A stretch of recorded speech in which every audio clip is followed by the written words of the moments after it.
Welcome guys to another cryptocurrency video. In this one I'll be showing you how to stake your Solana on the Solflare Wallet so you can earn crypto.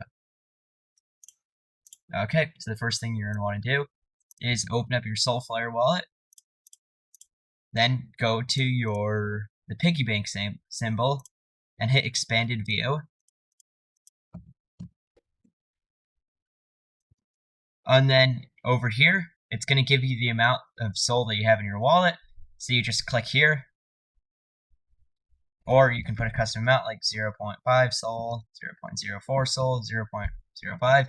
Then just hit stake, and it's going to give you confirmation. Once you click this, then it's going to confirm, and of course I just actually have to do with the actual money. And that's it. That's all there is to it. So if you guys like this video, want to see more extremely simple tutorials, yeah, just hit the subscribe button. Leave a comment. I'm making a video on all comments made within like the next month.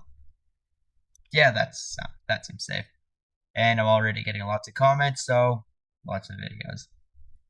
And I'm only doing one video a day, so yeah, leave a comment as soon as you can. Thanks, bye.